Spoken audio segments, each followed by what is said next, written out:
Here's another way that you can make more money driving for Uber or Lyft. Let's talk about it.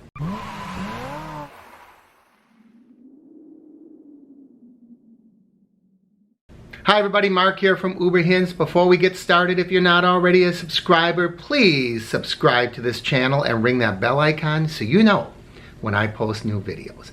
Now, we're always looking for ways to supplement our income, and I came across a story that I think is oh so interesting, and there's some little nuggets of truth buried in here as well that I'll be discussing. As always, I'm not going to read this entire article. It comes from OZY, and if you want to look it up, go ahead. But the headline reads, Uber and Lyft are bleeding while spin-offs hit the pedal. That is really interesting. When I first read that, I thought spin-offs, oh, it's going to be talking about other rideshare companies. No, not at all. It's talking about peripheral industries that are springing up, and they're feeding off of rideshare. And you know, this happens all the time. Remember when the Crocs were so popular? And one lady made millions by making little, I don't know if they call them medallions or little things that you would put in the holes of those Crocs, little decorations, and kids were eating them up. She made a fortune. Crocs are no longer popular, and the industry is probably dead, or at least they're on life support. So that's what I think is interesting about these little peripheral industries that pop up. But let's read this and see how, for the moment anyway, we might be able to make more money driving for rideshare platforms like Uber and Lyft. And it starts out with, you know, something to grab your attention. Not a bad article, actually. You know, I come down in the media. This one's actually not too bad. Uber driver Damian Cortez says a Firefly digital screen atop his car makes his vehicle easier to spot, and that he earns about 20% more than before it had been installed. I'm thinking right now, really? You're talking about a light on top of your car? That's not going to make you any more money, but wait, I was wrong. This does get interesting. Fellow driver Jacqueline Arana, a single mom of 2 in the Bay Area, was an early Firefly user who now earns around $400 each month. Firefly, which launched last December, so it's only 6 months old, installs screens atop Uber and Lyft cars, or any car that a driver is using to earn money, including food delivery or cabs. These dynamic screens run targeted, geo-specific advertisement that changes as cars move among the neighborhoods. Oh my God, I hate to say I told you so, but no, I take that back. I love to say I told you so. About a year and a half, I was saying that Uber could make money by putting advertising in the apps. Remember I said that? I said when you pull into a neighborhood, they could advertise. And you said, no, that's stupid, Mark. And I said, no, it's not stupid. It's a really brilliant idea because you could target specific businesses in the area. And you said, oh, Mark, you're full of brown doo-doo. And it's happening, folks. So, it's just a handful of rideshare spin-off companies to emerge in the past 5 years that are helping drivers earn more money at a time when their principal jobs, listen to this, as Uber and drivers are growing less lucrative. Why is it that it seems everybody realizes that our jobs are growing less lucrative, except who? Two groups of people. Number one, riders. Number 2, Uber and Lyft themselves. Everyone else gets it. Actually, I think Uber and Lyft get it too. They just don't want to do anything about it. These new companies are also basing their entire business models around an unprofitable industry. Both Uber and Lyft reported a $1 billion loss in their first quarter earnings since going public, raising questions about their sustainability. But you know what? You make hay when the sun shines. And if you can make your millions or billions, I don't know how successful Uber and Lyft are going to be. This article suggests that they may take a nosedive and may not make it. It says here, questions about their sustainability. But you know what? If I can go in, make some money and go out, it's really the gig economy way, right? That's what all of us should be doing. Going in, making money when we can, and then pulling out. But let's go on. This is just a great story. Cargo, another startup, might be more familiar if you're an American Uber rider on the East Coast or in the Midwest. Still hasn't come to Milwaukee, by the way. As an exclusive partner of Uber, the firm effectively turns ride-sharing vehicles into mini convenience stores. It outfits its cars with small boxes. So you know how this whole thing works, and I'm not going to go through the whole article as far as cargo. But you have the boxes, there's candy, there's food, there's mints, there's water. That water that most of us are giving away for free, those of us who are giving things away, yeah, you can be making money off that. So they make all these things available, and then people have the cargo app and they pay through the app. You don't have to handle the filthy lucre. And it says here that you make $1 for every order plus 25% of each retail item. I have been dying for this to get in my market. I'm signed up. I have an account. This was a year and a half ago as well that I talked about cargo. I don't know. I guess I have to move to the Windy City. Drivers earn $1 for each order plus 25%. The firm started in New York and Boston in 2016, is now used by more than 20,000 drivers in the US and Brazil, who have collectively earned more than $1 million in additional income. $20 million, a million divided by 20 million, you do the math. Now let's get back to Firefly. Currently backed by Google Ventures, has more than 650,000 hours of content played on their car top screens. Not a lot when you think about it. If you divide it by all the drivers out there, 650,000 hours isn't much. I would consider it still to be a startup. The company just expanded to New York, where it also advertises on taxis. Now, in cities like New York, Las Vegas, bigger cities, and the glitzy cities, they've been having advertisement like this forever. I think most cities probably have some kind of advertising that they stick on the car tops, right? But this is different because it's digital. It constantly changes, and it changes neighborhood specific. I think that that's brilliant. So brilliant, in fact, I thought of it a year and a half ago. The company just expanded in New York. It says driver incomes have increased 10 to 15% on average. And you don't do anything. You stick it up there and you go. The neat thing about it, when you're going to pick up your rider, you can just say, hey, I've got a big billboard on top of my car, real easy to spot.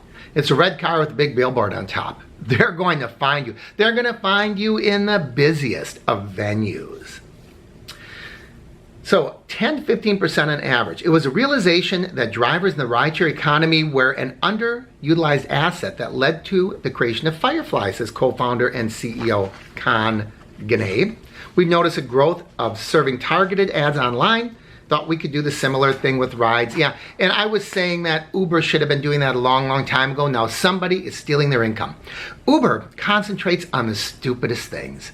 We're going to make flying cars. We're going to make self-driving cars. We are going to cut driver hours. And the thing that's staring them in the face, targeted advertising, completely goes by them until somebody else does it. Then what happens? Then Uber decides they're going to stick their finger in the pie, or they're going to put restrictions on it.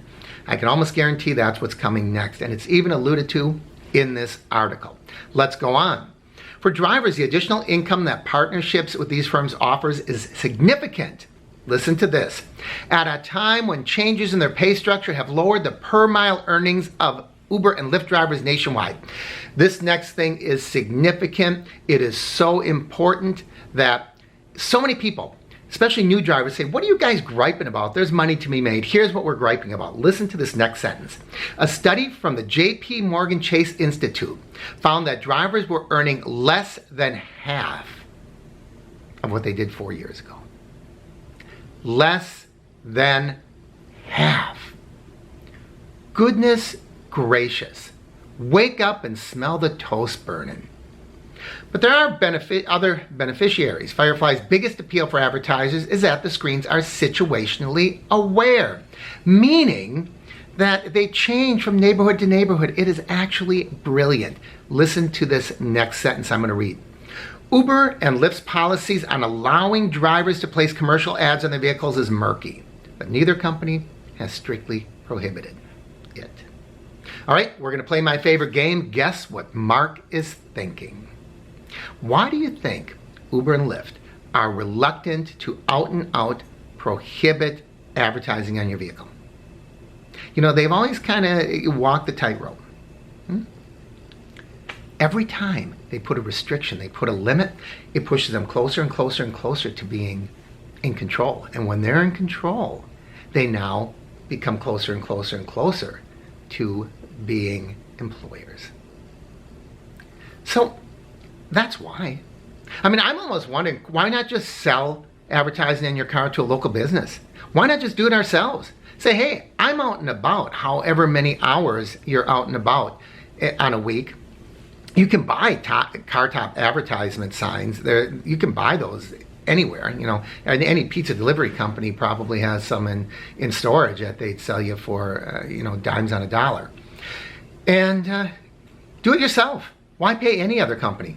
Say, hey, for, $50 a week or $50 a month or whatever you can get out of them, I'll stick your billboard up on my car. I don't know if it'd work, but cut out the middleman. But not everybody's a fan. In Los Angeles, Firefly has received some pushback. Why do these things always happen in California? Primarily from District 3 City Councilman Bob Blumenfeld, who says the moving billboards are distracting and could cause accidents. Bobby. There have been moving billboards in Los Angeles as long as there have been vehicles in Los Angeles. And I mean all the way back to Horse and Wagon, when the Iceman would advertise on the side of his cart. There have been moving billboards. There are trucks pulling trailers, and all they are moving billboards. I'll tell you, everyone just needs to make a name for themselves, and Bobby is no different. I don't think that's going to fly. It's just another politician trying to get his name in the news. The company's dependence on a new and still unprofitable industry also leaves them vulnerable. Yeah, but in the meantime, you can be making a little bit of that jack. So far, suggests Parush Papalta, a marketing professor at the University of Wisconsin-Milwaukee, my hometown, as the ecosystem becomes more attractive, the rideshare operators could take a bigger and bigger cut from the participants of the ecosystem. Of course they will. If there's money to take, Uber is going to find a way to take it, and I'm going to add Lyft to that as well. But I'm going to reiterate what I said earlier. They're going to have to get it from the half that comes from the company, and I don't know how they have a legitimate claim. It's not Uber's car. It's my car. How can Uber say anything about what I have in my car? I've been telling you I want to see your signage, and by the way, thank you. A few of them have been rolling in. If you're someone that has any kind of signage on the back of your headrest, your back seat, on your front dashboard, I would love to see it. I think it's going to make a great, fun video. But anyway, Uber doesn't have any say what I put in my vehicle. They're not my employer. I am an independent contractor. As an independent contractor, my contract says that I may decorate my vehicle however I please. I know I'm being facetious because we don't get a contract because Uber sets every single term, which is another reason why I think this idea of being an independent contractor is really kind of a thin ice claim. And Uber and Lyft better be very, very careful as they try to defend themselves against AB 5. So that's it, everybody. What do you think? Has anyone heard of Firefly before? Is there anyone here that's driving using the Firefly signage? I think it's intriguing. Obviously, I think it's a good idea, although I never talked to putting signage on top of your car. I did talk to Uber and or Lyft putting advertisement, real-time advertisement in their phones, and I don't know why they didn't listen to me. I think that they should invite me to pull up a seat in the boardroom. That's it, everyone. I'd love to hear your comments. As always, I'm going to ask you to like and share the videos. If you haven't already, please subscribe.